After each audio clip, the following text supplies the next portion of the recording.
Pressione in deciso aumento sulle nostre regioni e tempo dunque asciutto e stabile con ampio soleggiamento un po' ovunque. Vediamo il dettaglio del 29 dicembre.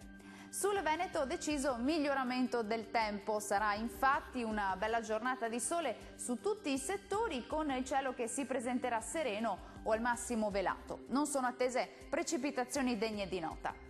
Le temperature massime saranno comprese tra 3 e 7 gradi, valori minimi tra -3 e 1 grado circa. Spostiamoci ora a vedere che tempo farà sul Friuli Venezia Giulia. Anche sulla nostra regione tornerà a splendere il sole, sarà infatti una giornata caratterizzata dal bel tempo e il cielo si presenterà sereno e limpido praticamente su tutti i settori. Temperature massime tra 6 e 8 gradi, minime tra -1 e 3 gradi circa.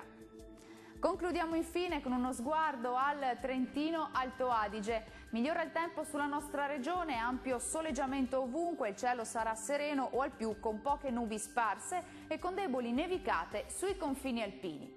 Le temperature massime si attesteranno intorno ai 2 gradi, valori minimi tra -5 e -6 gradi. Il mare sarà generalmente poco mosso, i venti moderati da nord-ovest. Dal meteo di Antena 3 per ora è tutto, arrivederci.